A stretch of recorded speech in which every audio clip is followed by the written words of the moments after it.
Hello everyone, আসসালামু আলাইকুম। কেমন আছো তোমরা সবাই? তোমাদের কৃষি ভর্তি পরীক্ষার আর অল্প কয়েকদিন বাকি আছে। সো তোমাদের থেকে সবচেয়ে বেশি রিকোয়েস্টের যেই টপিকটা পাচ্ছি সেটা হচ্ছে ভাইয়া পরীক্ষার হলে টাইম ম্যানেজমেন্ট কিভাবে করব, এইটা নিয়ে কৃষির জন্য স্পেসিফিকভাবে একটা আইডিয়া দেন।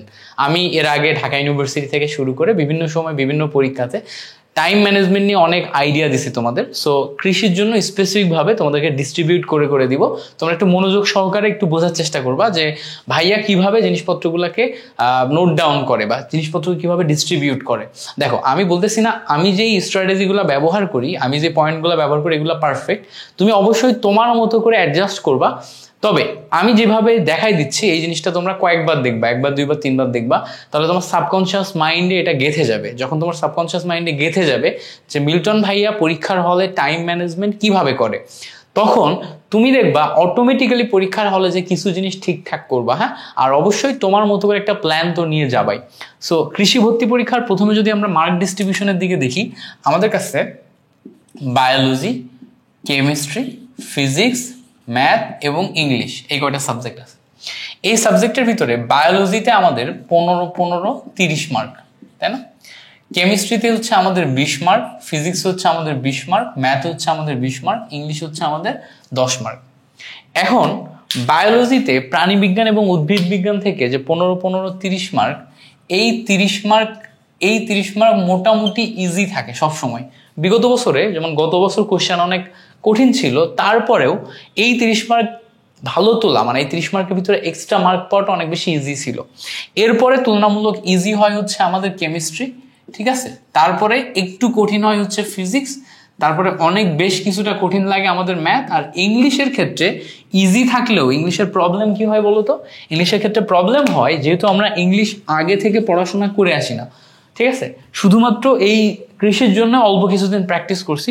সো এখানে তুমি সবকিছু যে কমন পাবা না এটা স্বাভাবিক। তারপরেও ইংলিশের জন্য কৃষির কোশ্চেন ব্যাংকটা সলিউশন করবা, করলে যে আইডিয়াটা পাবা সেই আইডিয়া থেকে তুমি এখানে 10-এর ভিতরে 5 থেকে 7 মার্ক তুলতে পারবা। এটা আশা করা যায় 5 থেকে 7 মার্ক তোলা সম্ভব।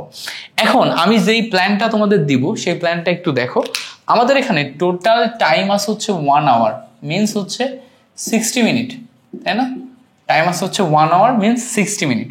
সো এই 60 মিনিটটাকে আমরা যদি একটু ডিস্ট্রিবিউট করার চিন্তা করি, দেখো আমাদের সবচেয়ে বেশি পোর্শন হচ্ছে বায়োলজি। সো বায়োলজি যেহেতু বেশি পোর্শন, বায়োলজিতে আমাদের একটু বেশি সময় দেওয়া লাগবে। সো এটা হচ্ছে বায়োলজির ঘর। এরপরে দেখো সবচেয়ে কম পোর্শন হচ্ছে আমাদের ইংলিশ। সো ইংলিশে আমরা অনেক কম সময় দিব। ইংলিশে কম সময়, কত কম সময় দেখো, অনলি 10 মিনিট হচ্ছে আমরা ইংলিশে দিব। মানে হচ্ছে 10 মার্কসের জন্য ইংলিশে অনেক কম সময় দিব। বাকি যেই সময়টা থাকে এগুলোকে আমাদের সমান 3 ভাগে, বায়োলজির পরে কেমিস্ট্রি, তারপরে ফিজিক্স, তারপর হচ্ছে ম্যাথ দাগাতে হবে। সো আমরা যখন দাগাবো, দাগানোর সিকোয়েন্স কি হবে? প্রথমে আমরা বায়োলজি, তারপর কেমিস্ট্রি, তারপরে ফিজিক্স, তারপরে ম্যাথ এবং সবশেষে আমরা ইংলিশ দাগাবো। সো সিকোয়েন্সও এটা, প্রথমে বায়োলজি, তারপর কেমিস্ট্রি, তারপরে ফিজিক্স, তারপরে ম্যাথ, তারপর ইংলিশ। এবার আমাদের যেহেতু 60 মিনিট হচ্ছে টোটাল টাইম, 60 মিনিটের ভিতরে আমাদের টার্গেট আনতে হবে, আমাদের প্রথমে টার্গেট আনতে হবে যে 30টা এমসিকিউ, বায়োলজির 30টা এমসিকিউ, এটা যাতে আমরা 15 মিনিটে কভার করতে পারি। কয় মিনিট ভাইয়া? 15 মিনিট। বায়োলজির 30টা এমসিকিউ যদি আমরা 15 মিনিটে কভার করতে পারি, এরপরে দেখো কেমিস্ট্রির 20টা এমসিকিউ যদি আমরা 10 মিনিটে কভার করতে পারি, ঠিক আছে? ফিজিক্সের 20টা এমসিকিউ যদি আমরা 10 মিনিটে কভার করতে পারি, ম্যাথের 20টা এমসিকিউ যদি আমরা 10 মিনিটে কভার করতে পারি, এবং এখানে যদি আমরা 5 মিনিট দিই, তাহলে টাইম ডিস্ট্রিবিউশনটা একটু ভালো করে দেখবা। টাইম ডিস্ট্রিবিউশনটা দেখো। সো প্রথমে আমাদের 15 মিনিট, তারপরে 10 মিনিট, তারপরে 10 মিনিট, তারপরে 10 মিনিট। সো 3-10 30 আর 15 45, আর এখানে 5, আর আরেকটা আসছে হচ্ছে আমাদের 5 মিনিট ইংলিশ। সো টোটাল মিলে আমাদের এখানে দেখো 50 মিনিট সময় আমরা ফার্স্ট রান দিচ্ছি, অর্থাৎ টোটাল 1 ঘন্টার ভিতরে আমরা 50 মিনিট সময় ফার্স্ট রান দিচ্ছি। এবারটা আমাদের টার্গেট থাকবে যে এই 15 মিনিটের ভিতরে বায়োলজিতে সর্বোচ্চ পরিমাণে এমসিকিউ কারেক্ট করা। বায়োলজিতে যেহেতু সব মুখস্থ টাইপের এমসিকিউ, তুমি দেখেই কিন্তু 20 সেকেন্ডের ভিতর ডিসিশন নিতে পারবা, 30 সেকেন্ডের ভিতর ডিসিশন নিতে পারবা। অর্থাৎ 1 মিনিটে তুমি কখনো একটা, কখনো 1 মিনিটে কখনো 2টা, কখনো 3টা, কখনো 4টা এমসিকিউ সলিউশন করতে পারবা। সো যেহেতু 1 মিনিটে এতগুলো করা সম্ভব, তোমার লেস দেন 15 মিনিট, অর্থাৎ 10 to 15 মিনিটসে তুমি এখানে 30টা এমসিকিউ কভার করবা। এবং তোমার টার্গেট থাকবে বায়োলজিতে মার্ক তোলা হচ্ছে 20 থেকে 25। তো আমরা প্রথমবার ধরে নিলাম ক্যালকুলেশনের সুবিধার্থে 25। সো আমরা বায়োলজিতে 15 মিনিটে 25টা এমসিকিউ তোলার চেষ্টা করব। এরপরে সিম্পল দেখো, কেমিস্ট্রিতে আমাদের 20 মার্ক, আমরা 10 মিনিটে 20 মার্ক এটা কভার করা একটু টাফ হয়ে যাবে, তাই না? কিন্তু চিন্তা করো আমাদের ফিজিক্স কেমিস্ট্রি এই দুইটা সাবজেক্টে যে সমস্ত ম্যাথ এবং মুখস্থ টাইপের এমসিকিউ থাকবে, অ্যাটলিস্ট 50% ইনফরমেটিভ কোশ্চেন থাকবে, অ্যাটলিস্ট 50%, অর্থাৎ 20টায় 10টা থাকবে মুখস্থ টাইপের এমসিকিউ, যেগুলো তুমি দেখেই ডিসিশন নিতে পারবা। কেমিস্ট্রিতে এই সংখ্যা 50 থেকে বেশি হবে, 60 to 65% থাকবে। সো তুমি যদি 10 মিনিটে মুখস্থ টাইপ এমসিকিউ দাগাও, তাও তুমি 10 থেকে 12টা দাগাইতে পারবা, 1-2টা ম্যাথ দাগাইলে আরো বেটার করতে পারবা। অর্থাৎ মুখস্থ টাইপের এমসিকিউর জন্য কিন্তু 1 মিনিট একটার জন্য লাগবে না, তুমি 1 মিনিটে মুখস্থ টাইপ এমসিকিউ গুলো আইডেন্টিফাই করলে 2টাও দাগাইতে পারবা। সো 5 মিনিটে 10টা দাগাই ফেললা, বাকি 3-4 মিনিট ধরে তুমি প্রথম 10 মিনিটের ভিতর বাকি 3-4 মিনিট বা 5 মিনিট ধরে তুমি আরো 4টা-5টা এমসিকিউ সলিউশন করার ট্রাই করলা। তো আমি ধরে নিলাম এই জায়গাতে তোমার কেমিস্ট্রিতে 12 থেকে 13টা এমসিকিউ হয়েছে। সো আমি ধরে নিলাম 13টা এমসিকিউ হয়েছে। এবার ফিজিক্সের ক্ষেত্রেও 50% মুখস্থ টাইপ এমসিকিউ থাকবে। সো 5 মিনিটে তুমি 10টা মতো 50% মুখস্থ টাইপ এমসিকিউ দাগাইলা। এরপর বাকি 5 মিনিটে তুমি 3-4টা ম্যাথ করলা। সো 3-4টা ম্যাথ করে তুমি টোটাল এখানে 15টা এমসিকিউ অ্যাটেম্প্ট করলা। আমি ধরে নিলাম এখানে তোমার 12 মার্ক তুমি পাইছো। সো 10 মিনিটে তুমি এখানে 12 মার্ক তুললা, অর্থাৎ 15 মিনিটে 25 মার্ক, 10 মিনিটে 13 মার্ক, 10 মিনিটে 12 মার্ক এটা তুলছো। এরপরে দেখো ম্যাথে 10 মিনিটে তুমি চেষ্টা করবা 1 মিনিটে একটা ম্যাথ সলিউশন করার। সো ম্যাথের ক্ষেত্রে দেখবা কিছু কিছু এমসিকিউ এরকম সরাসরি থাকবে যেগুলো ডিরেক্ট ফর্মুলা, বইয়ের ফর্মুলা, ডিরেক্ট বইয়ের ম্যাথ, যেগুলো দেখে তুমি 30 থেকে 40 সেকেন্ডে ডিসিশন নিতে পারবা কোনটা তোমার রাইট অ্যান্সার, কোনটা রং অ্যান্সার। সো সেই জায়গা থেকে এখানে 10 মিনিটে আমরা 10টা ধরে নিলাম।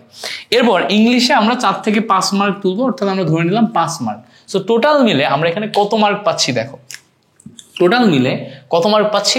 সো এখানে দেখো 25, এখানে 12 আর 13 আর 12 মিলে হচ্ছে 25। সো 25 25 50, 10 60 আর 5 65।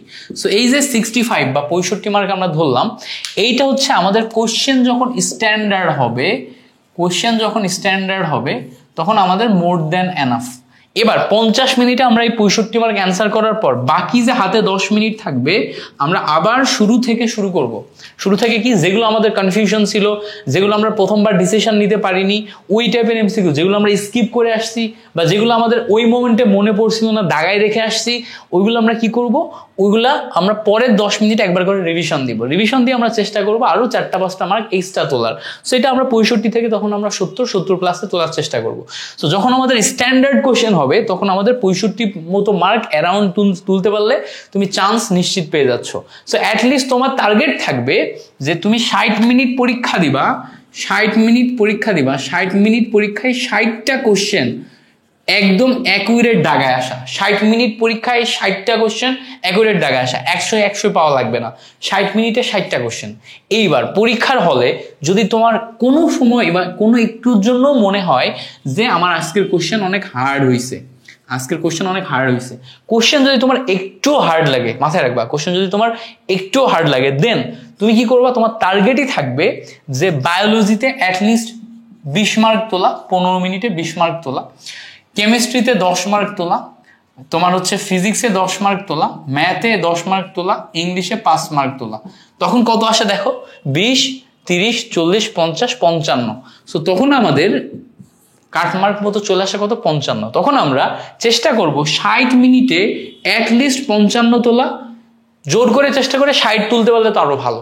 সো 50 থেকে 55, কঠিন হলে আমার টার্গেট থাকবে 50 থেকে 55 কারেক্ট করে আসা, তাহলে তোমার চান্স হয়ে যাবে।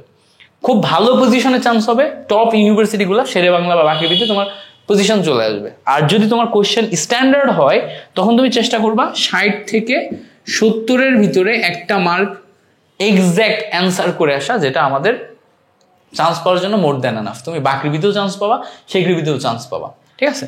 সো এইভাবে তুমি টার্গেট করে টাইম ম্যানেজমেন্ট করে যদি পরীক্ষাটা ভালো করে দিতে পারো তাহলে তুমি ইনশাল্লাহ এখানে ভালো করবা। কৃষির যে কোশ্চেন ব্যাংকটা, এটা সলিউশন করতে যে আমি বারবার দেখছি যে এই জায়গাতে সলিউশন করতে যে দেখছি যে বিগত বছরে যে সমস্ত কোশ্চেনগুলো আসছে ওগুলো হচ্ছে একদম pure basic and standard question, ওর বাইরে থেকে আসলে ইউনিভার্সিটি অ্যাডমিশন টেস্টে কোশ্চেন হয় না। সো তুমি ওগুলার ভিতর থেকেই কমন পাবা শেষ এই কয়দিনে, যারা যারা কৃষির কোশ্চেন ব্যাংকটা সলিউশন আগে করে রাখছো, এটা চেষ্টা করবা শেষ এই কয়েকদিনে মাল্টিপল টাইমস রিভিশন দেয়া, একবার দুইবার তিনবার চারবার রিভিশন দেয়া। যারা এখনো করো নাই তারা দ্রুত শুরু করে ফেলো, যে কোনো ভাবে একবার দুইবার রিভিশন দিয়ে শেষ করো। করলে তুমি এই যে পরীক্ষার হলে যে মার্ক ডিস্ট্রিবিউশনটা আমি তোমাকে দেখিয়ে দিলাম, এইটা অনায়াসে তুমি এক্সিকিউট করতে পারবা। কৃষির কোশ্চেন ব্যাংকটাকে অবহেলা করো না, ঠিক আছে? যদি কৃষির কোশ্চেন ব্যাংক সলিউশন করতে যায় মিল্টন ভাইয়ের হেল্প লাগে, অলরেডি আমি এই কোর্সের ক্লাসগুলো সব সাজিয়ে গুছিয়ে দিয়ে ফেলছি আমাদের গ্রুপে। আমাদের যে পেইড গ্রুপ আছে, টেলিগ্রাম গ্রুপ, ফেসবুক গ্রুপ, দুই জায়গাতেই আমাদের ফিজিক্স, কেমিস্ট্রি, ম্যাথ এগুলা সমস্ত চ্যাপ্টারের ক্লাস লিঙ্ক আকারে পর্ব 1, পর্ব 2, চ্যাপ্টার অত চ্যাপ্টার 2, চ্যাপ্টার 3 এভাবে সাজানো আছে।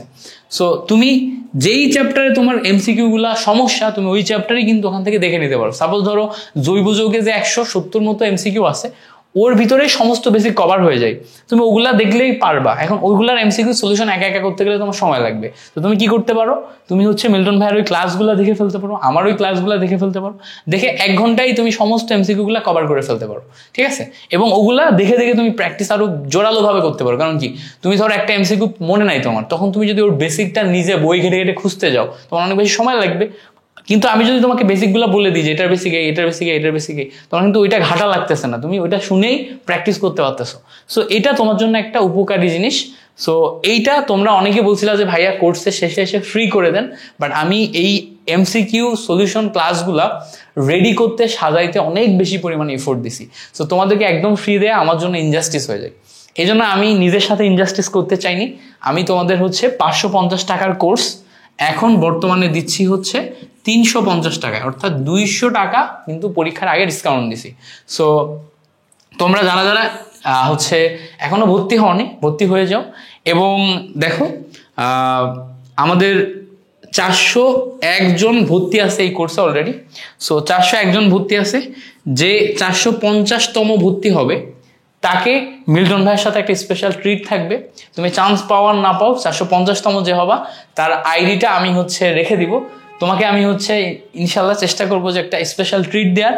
আর যে 500তম হবে, 500তম ভর্তি হবে, তাকে ভাইয়ার পক্ষ থেকে একটা টি শার্ট গিফট করবো, ঠিক আছে? আমাদের যে বিদ্যার্থী আছে না, বিদ্যার্থীর টি শার্ট আমরা ইনশাল্লাহ ইন ফিউচার বানানোর চেষ্টা করব খুব দ্রুতই। হয়তো তোমাদের অ্যাডমিশন শেষ হওয়ার পরই আমার বাজেটও আছে ইনশাল্লাহ বিদ্যার্থীর টি শার্ট রেডি করা কিছু। সো ওই টি শার্ট তোমাকে একটা গিফট করবো। সো 450 এবং 500তম লাকি যারা আসো, তোমরা এই দুইটা গিফট পাবা। তো তোমরা ভর্তি হওয়া শুরু করো, ইনশাল্লাহ তোমাদের সাথে বিজয়ে দেখা হবে। শেষ এই কয়টা দিন তোমার সর্বোচ্চ পরিমাণ দিয়ে এফোর্ট দিয়ে চেষ্টা করো যে যাতে তুমি চান্স পাও। এই কয়টা দিন একদমই অবহেলা করো না। আর এই ভিডিওটা তুমি কয়েকবার দেখবা, 1বার 2বার 3বার 4বার দেখবা। দেখার ফলে যেটা হবে যে এই ব্যাপারগুলা তোমার মনের ভিতরে গেঁথে যাবে, ঠিক আছে? আরেকটা জিনিস, পরীক্ষার হলে টাইম ম্যানেজমেন্ট করতে যে একটা জিনিস সবসময় মনে রাখবা, সেটা হচ্ছে যদি কোনো প্রশ্ন 5 সেকেন্ডের ভিতরে বুঝো যে এটা আমি পারবো না, তখন ওটা স্কিপ করে পরের প্রশ্নে চলে যাও। যদি তোমার মনে হয় যে ফিরে আসলে এটা তুমি আবার যদি দ্বিতীয়বার দেখো তাহলে তুমি পারবা, তাহলে একটু ওটা দাগিয়ে নিও যে আচ্ছা এটা দ্বিতীয়বার এসে যখন আমি দেখবো তখন পারবো, সেটা দাগিয়ে রেখে আমি সামনে চলে গেলাম, দাগিয়ে রেখে সামনে চলে গেলাম, এইভাবে আগিয়েও। তাহলে দেখবা যে তোমার প্রিপারেশনটা আরো বেশি গুছিয়ে যাবে এবং পরীক্ষা হলে যে তোমার অ্যাকুরেসি বাড়বে। সো তোমাদের জন্য হয়তো আর খুব বেশি ভিডিওস আমার বানানো হবে না, তারপরেও তোমাদের জন্য বেস্ট অফ লাক। মিল্টন ভাইয়ের সাথে তোমরা সেই শুরু থেকে এই পর্যন্ত ছিলা। যদি আমার এই ভিডিওসগুলো দেখে আমার চ্যানেল থেকে তুমি উপকৃত হও, তাহলে অবশ্যই কমেন্টে তোমার অনুভূতি, আমার প্রতি অনুভূতি জানিয়ে যাবা। আমি তোমাদের কমেন্টগুলোর পর অনেক বেশি অনুপ্রাণিত হই। আসসালামু আলাইকুম, তোমাদের সাথে পরবর্তী ভিডিওতে দেখা হচ্ছে।